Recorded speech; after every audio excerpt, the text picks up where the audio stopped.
আলবদর রাজাকারের বাচ্চারা এখনো কিন্তু ফজলুর রহমানদের মতো মুক্তিযোদ্ধারা জীবিত আছে। এই দেশে মুক্তিযুদ্ধ হয়েছে, মুক্তিযুদ্ধ সত্য, 30 লক্ষ লোক জীবন দিয়েছে, এটাও সত্য। এই যুদ্ধের মধ্য দিয়ে আমরা সেদিন তাদের সঙ্গে যুদ্ধ করেছি। তারা আমাকে ফজা পাগলা বলে কথা বলে, উনি একদিন তারা নাকি সভ্য, তারা নাকি ইসলাম। এবং উনি যে বলতেছে, ওই দিন বললো যে আমার দাড়ি পাকা, আমার চোখের সমস্ত পাকা, উনি আমার চেয়ে 10 বছরের ছোট। আমার বয়স 78 বছর, আমি 48 সনে জন্মগ্রহণ করেছি, উনি 58 সনে জন্মগ্রহণ করেছে। হাওর অঞ্চলে যে বৃষ্টি হচ্ছে, যে শিলাবৃষ্টি হচ্ছে, হাওর অঞ্চলের সমস্ত ফসল তলিয়ে যাচ্ছে। একটা মাত্র ফসল, 12 মাস মানুষকে অন্যের উপরে, অন্য এলাকার উপরে নির্ভর করে থাকতে হবে তাদের পেটের ভাত পরনের কাপড়ের জন্য। আমি এই ব্যাপারে আমাদের নেতা, সংসদ নেতা এবং মাননীয় প্রধানমন্ত্রী সহ সংশ্লিষ্ট সমস্ত মন্ত্রীদের কাছে অনুরোধ করছি, হাওর অঞ্চলকে দয়া করে এবার বাঁচান। প্রথমেই আমি প্রস্তাব করে নিলাম, হাওর অঞ্চলকে সঠিকভাবে বাঁচাতে হলে 35টি জেলা নিয়ে একটি হাওর মন্ত্রণালয় করতে হবে। এবং এই দাবি করে আমি আমার মহামান্য রাষ্ট্রপতির ভাষণের উপরে বক্তব্য শুরু করছি। আমি প্রথমেই শ্রদ্ধা জানাই মহান নেতা, মুক্তিযুদ্ধের ঘোষণা দানকারী, তৎকালীন মেজর, পরবর্তী সময়ের রাষ্ট্রপতি শহীদ প্রেসিডেন্ট জিয়াউর রহমানের প্রতি, আমি শ্রদ্ধা জানাই মহান নেত্রী, দেশনেত্রী বেগম খালেদা জিয়ার প্রতি, যার আহ্বানে এবং যার কারণে আমি আজকে বিএনপি করি। তিনি আজকে নাই, আমি তার আত্মার মাগফিরাত কামনা করি। আমি বক্তব্যের আগেই আমাদের নেতা প্রধানমন্ত্রী জনাব তারেক রহমান, তাকে উদ্দেশ্য করেই বলবো, মর্নিং শোজ দ্য ডে। সকালবেলায় দেখা যায় বিকালটা কেমন যাবে। আমাদের প্রধানমন্ত্রী এই দেশের জন্য, এই দেশের উন্নয়নের জন্য প্রথম থেকেই যে কর্মসূচি নিয়ে কাজ করছেন। কালকেও যশোর থেকে উলসি খাল খনন করে তিনি এসেছেন। আমার বিশ্বাস এই দেশের মানুষের দুর্ভাগ্য দূর করে বাংলার পূর্বাকাশে নতুন সূর্য উঠবে বলে আমি বিশ্বাস করি। মাননীয় স্পিকার, রাষ্ট্রপতি ভাষণের উপরে আমার মিক্সড ধারণা আছে। আমার প্রথমেই বলতে হবে, সেই সত্য যা রচিবে তুমি, যা ঘটে তা সত্য নয়, কবি তব মনোভূমির, রামের জন্মস্থান অযোধ্যার চেয়েও সত্য যেন, বাল্মীকির কবিতা। কারণ হলো, মাননীয় রাষ্ট্রপতি যা যা বলেছেন, আমি প্রথমেই বলি 2, 3 এবং 4 নম্বর প্যারা। 2 নম্বর প্যারায় মুক্তিযুদ্ধকে উনি যেভাবে বলেছেন সঠিক বলেছেন, কিন্তু আরও বিস্তারিত হলে আমাদের প্রধানমন্ত্রী যেমন বলেন যে মুক্তিযুদ্ধকে মহিয়ান করতে হবে, মুক্তিযুদ্ধ আরও মহিমান্বিত হতো আরেকটু ইলাবোরেট করে লেখলে। কারণ মুক্তিযুদ্ধের ইতিহাস মহাসমুদ্রের চেয়েও গভীর ইতিহাস। আমি আজকে আপনার কাছে বলবো 3-4 প্যারায় মুক্তিযোদ্ধাকে যেভাবে 5ই আগস্টের সঙ্গে যোদ্ধাদের সঙ্গে তুলনা করা হয়েছে, 5ই আগস্টের যোদ্ধাদেরকে আমি ছোট করে দেখি না। তাদের যারা শহীদ হয়েছে আমি তাদের প্রতি শ্রদ্ধা নিবেদন করি এবং তাদের আত্মার মাগফিরাত কামনা করি। শহীদ আমি ছিলাম 5ই আগস্টে, তার আগে 10 বছর যাবত, যেদিন থেকে আমি বলা শুরু করেছিলাম আওয়ামী লীগ একটি অভিশপ্ত রাজনৈতিক দল, সেই দিন থেকে 10টি বছর নিরন্তর আমি যুদ্ধ করেছি। আমি আমার যেদিন সর্বশেষ 28শে অক্টোবর নয়াপল্টনের মাঠ থেকে 10 লক্ষ লোকের মিছিলটাকে ফ্যাসিস্টরা ভেঙে দিল, অনেকেই জেলে চলে গেলেন, অনেকেই পলাতক ছিলেন, হাজার হাজার নেতাকর্মীর নামে যেদিন যুদ্ধ হলো, সেদিন আমি বললাম যে আমি সংসপ্তকের ভূমিকা পালন করব, জয় অথবা মৃত্যু। আমি হাসিনা সরকারের বিরুদ্ধে সব কিছু করব। স্ত্রীকে বললাম তুমি বিধবা হতে পারো, সন্তানদেরকে বললাম তোমরা এতিম হতে পারো, কিন্তু শেখ হাসিনা সরকারের পতন না হওয়া পর্যন্ত আমার যুদ্ধ চলবে। এবং আমি বোধহয় একমাত্র ব্যক্তি যে 4 আগস্ট দুপুর 1টার সময় বলেছিলাম যে আগামী 24 ঘন্টার মধ্যে শেখ হাসিনা চলে যাবে, কারণ তার সরকার উত্তর সিরানা হয়ে গেছে। এবং 23 ঘন্টার মধ্যে শেখ হাসিনার সরকার চলে গিয়েছিল। আমি সেই আন্দোলনে ছিলাম। বলতে পারেন মিছিলে ছিলেন না, আমি মিছিলে ছিলাম না আপনাদের মতো, কারণ আমার বয়স 23 বছর ছিল, তখন আমি এরশাদ বিরোধী মিছিলের প্রধান নেতা ছিলাম আমি। কিন্তু এখন আমার বয়স 78 বছর। আমার ছেলে ব্যারিস্টার 5 বছর আগে, আমার ছেলে ইঞ্জিনিয়ার 10 বছর আগে। তারা 5 দিন পর্যন্ত বাসায় আসেনি, তারা মিছিলে গিয়েছিল, তারা কেউ বাসায় আসেনি। কাছে আগস্ট মাসকে আমিও খুব ছোট করে দেখি না, তবে কোনো কারণে আগস্ট কোনো বিপ্লব নয়, আগস্ট হলো গণ অভ্যুত্থান। সেই গণ অভ্যুত্থানকে যারা মুক্তিযুদ্ধ এবং মুক্তিযোদ্ধার সঙ্গে তুলনা করতে চায়, জুলাই যুদ্ধ এবং মুক্তিযুদ্ধ, তাদেরকে আমি বলবো, সবাইকে আমি বলবো, এই কথাটা বলাই অন্যায়। কারণ মুক্তিযুদ্ধ প্রশান্ত মহাসাগরের সঙ্গে ডুবার তুলনা করা যেমন, হিমালয় পর্বতের সঙ্গে টিলার তুলনা করা যেমন, মুক্তিযুদ্ধের সঙ্গে 5ই আগস্টের তুলনা করা ঠিক তেমনি। আমি আজকে খুব পরিষ্কারভাবে বলতে চাই, মুক্তিযুদ্ধ এবং স্বাধীনতা সংগ্রাম একদিনে বাঙালি জাতির হয় নাই। ওই কালকে আমাদের ভাই, আমার এক ভাই ব্যারিস্টার নৌসাদ জমির পাল বংশের কথা বলেছিল, যে পাল বংশ আজ থেকে প্রায় 1000 বছর আগে, 2000 বছর, 1000 বছর আগে বগুড়ার মহাস্থানগড় পুণ্ড্রবর্ধনের রাজধানী স্থাপন করে বাঙালির যে শাসন শুরু করেছিল, তারপরে সেন শাসন থেকে ধরে সর্বশেষ মুঘল শাসনের পরে যখন 1757 সনে মির্জাফরের বিশ্বাসঘাতকতায় সিরাজউদ্দৌলার পতন হয়েছিল, নীল সাহেবদের অত্যাচারে যখন মানুষ জর্জরিত হয়েছিল, 1770 সন যাকে বলা হয় 74-এর মন্বন্তর, সেই সময়ে যখন বাংলার 1/3 লোক না খেয়ে মরেছিল, নীল সাহেবদের অত্যাচারে যখন বাংলার মায়েরা কেঁদে কেঁদে ছড়া বলতো, ছেলে ঘুমালো, পাড়া জুড়ালো, বর্গি এলো দেশে, বুলবুলিতে ধান খেয়েছে, খাজনা দিব কিসে, ধান ফুরালো, পান ফুরালো, খাজনার উপায় কি, আর কটা দিন সবুর করো রসুন বুনেছি। সেই যে ব্রিটিশের বিরুদ্ধে যুদ্ধে বাংলার মানুষ প্রথম নেতৃত্ব দিয়েছিল, সেই নেতৃত্বের মাধ্যমেই আমরা দেশ স্বাধীন করেছিলাম। আমি আজকে আপনাদেরকে বলি, 2005 সন থেকে ধরে 8 সনে ক্ষুদিরাম মের ফাঁসি, যে ফাঁসিতে গান হয় বাংলায় আজও একবার বিদায় দেমা ঘুরে আসি, সেই প্রফুল্ল চাকির ফাঁসি, এই যে যুদ্ধ, তারপরে চিত্তরঞ্জন দাস, এরপরে 190 বছর পরে একজন বাঙালি মুসলমানের সন্তান, বাড়ি তার বরিশাল, সিরাজউদ্দৌলার পরে প্রথম বাংলার সিংহাসনে বসলো। ওই দিন দেখলাম 2 জন মন্ত্রী সাহেব বললেন উনি মুখ্যমন্ত্রী।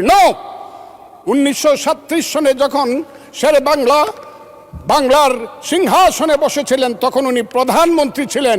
সেই শেরে বাংলা ফজলুল হক, হুসেন শহীদ সোহরাওয়ার্দী, দেশ থেকে দেশান্তরে গিয়ে সুভাষ বোস, মৌলানা আব্দুল হামিদ খান ভাসানী, বঙ্গবন্ধু শেখ মুজিবুরেরা বাংলাদেশের স্বাধীনতা সংগ্রামের ভিত্তি স্থাপন করেছিল। সেই ভিত্তির উপরে দাঁড়িয়েই 1971 সনে আমাদের নেতা সেই শহীদ জিয়াউর রহমান বলেছিলেন প্রথম নিজের নামে, I Shaheed Zia, I major Zia do hereby declare the independence of Bangladesh, প্রথম নিজের নামে, পরে বঙ্গবন্ধুর নামে। আমি আজকে আপনাদের কাছে বলতে চাই, মুক্তিযুদ্ধ এত সহজ জিনিস না। আপনি যে এখানে বসে আছেন, আপনি যে সালুটি করে যুদ্ধ করেছিলেন 4 দিন, কত লোক মারা গিয়েছে, কত সন্তান শহীদ হয়েছে, একটা বন্দুকের আওয়াজ, একটা কামানের আওয়াজ সিলেটে হয়েছে, আর আমি ময়মনসিংহে বসে সেই আওয়াজটি শুনেছি। আখাউড়াতে সেই নদীতে যে যুদ্ধ হয়েছে, যে যুদ্ধে নেতৃত্ব দিয়েছে খালেদ মুশাররফ, হায়দারেরা, সেই শব্দ আমার বাড়ি থেকে 100 কিলোমিটার দূরে, সেই শব্দ আমি শুনেছি। ওই যে ধানোয়া কামালপুরে কর্নেল তাহেররা যুদ্ধ করেছে, সেই যুদ্ধের সংবাদ শব্দ আমি কিশোরগঞ্জ থেকে শুনেছি। 11টা সেক্টর ছিল, 1 নম্বর সেক্টর কমান্ডার জিয়াউর রহমান, 2 নম্বর খালেদ মুশাররফ। জিয়াউর রহমান যখন ব্রিগেড কমান্ডার হলেন, তখন কমান্ডার হলেন সেইখানে। ওই ফেনীর যুদ্ধ, জাফর ইমামদের আজকে যাই করুক তারা, বিলুনিয়ার যুদ্ধ তো আমরা বলবো না। 2 নম্বর সেক্টর কমান্ডার খালেদ মুশাররফ হায়দার, 3 নম্বর সেক্টর কমান্ডার শফিউল্লাহ, 4 নম্বর সিআর দত্ত, 5 নম্বর মীর শৌকত আলী, 6 নম্বর MK বাশার, 7 নম্বর কাজী নুরুজ্জামান, 8 নম্বর MA মঞ্জুর, 9 নম্বর MA জলিল, এবং সর্বশেষ 11 নম্বর হইল কর্নেল তাহের। যার পা চলে গিয়েছিল।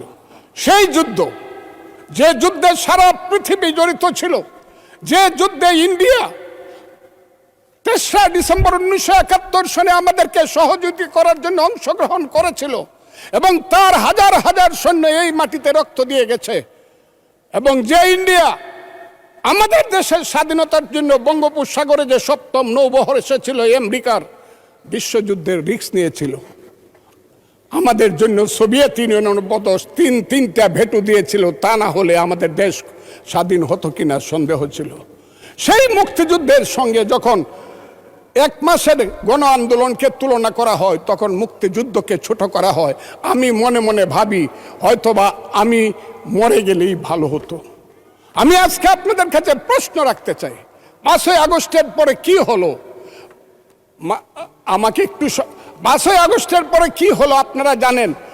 এইখানে ইউনূস সরকার ছিল, আমি শিল্পকলার সামনে থাকি, একটা গান হইতে পারে নাই, একটা নাটক হইতে পারে নাই, একটা লালনের গীতি হইতে পারে নাই, একটা বাউল গান হইতে পারে নাই। সব কিছু কালো শক্তি ধ্বংস করে দিয়েছিল। তারা বলেছিল কোনো মুক্তিযুদ্ধ হয় নাই, 47-এ যুদ্ধ হয়েছে, আর 24-এ যুদ্ধ হয়েছে, আর 71-এ গন্ডগোল হয়েছে। সেই দিন মুক্তিযোদ্ধা হিসাবে আমি বলেছিলাম, আমি বলতে পারবো কিনা কথাটা আপনি, এই আলবদর রাজাকারের বাচ্চারা, এখনো কিন্তু ফজলুর রহমানদের মতো মুক্তিযোদ্ধারা জীবিত আছে। এই দেশে মুক্তিযুদ্ধ হয়েছে, মুক্তিযুদ্ধ সত্য, 30 লক্ষ লোক জীবন দিয়েছে, এটাও সত্য। এই যুদ্ধের মধ্য দিয়েই আমরা সেদিন তাদের সঙ্গে যুদ্ধ করেছি। আমার বাড়ির সামনে মব হয়েছে আমাকে হত্যা করার জন্য। সেদিন আমি আজকের পুলিশকে ধন্যবাদ দিব, আজকের মিলিটারিকে ধন্যবাদ দিব। 10 মিনিটের মধ্যে আমার বাড়ির সামনে তারা গিয়ে উপস্থিত হয়েছে আমাকে বাঁচানোর জন্য। অনেক চক্রান্তের মধ্য দিয়ে ইলেকশন হয়েছে। সেই ইলেকশনে তারা কি করেছে, আজকে যারা আমার ডান দিকে বসে আছে তারা কি করেছে, একদিন তো আমরা ভাই ছিলাম নাকি? তারা যা করেছে সেটা কল্পনা করার মতো না। যত চক্রান্ত করেছে, সেই চক্রান্তের ভিতর দিয়ে যখন তারা প্রচার করতে শুরু করলো তারা বাংলায় 2/3 মেজরিটি পেয়ে তারা পাস করবে, আমি হতবাগা ফজলুর রহমান বলেছিলাম, জামাত জোট যদি মেজরিটি পায় তাহলে আমি বিষ খাবো। এই কথাটা আমি বলেছিলাম, আমি বিষ খাবো। হ্যাঁ, কথাটা সত্য, আমি বলে যাচ্ছি। এবং তারা কোনোদিন যুদ্ধে জয়লাভ করতে পারে না, রাজনৈতিক যুদ্ধে, কারণ তাদের পূর্বপুরুষ বাংলাদেশ চায় নাই। বাংলাদেশ যদি থাকে, এই বাংলায় শুধু বেলিচা মিলিয়ার জুই ফুল ফুটে না, এদেশে রক্তগোলাপ, রক্ত জবাও ফুটে। এদেশের জঙ্গলে শুধু কোকিল ডাকে না, এদেশের জঙ্গলে রয়্যাল বেঙ্গল টাইগারও থাকে। যতদিন রয়্যাল বেঙ্গল টাইগার থাকবে, মুক্তিযোদ্ধা জিতবে, রাজাকার কোনোদিন এদেশে জয় লাভ করতে পারবে না। আমি চ্যালেঞ্জ করে বলে গেলাম। আমি আজকে আপনাদের সামনে আরো কিছু বলতাম, কিন্তু আমি টাইমটা দেখতেছি, আরেকটা কথা বলতে চাই।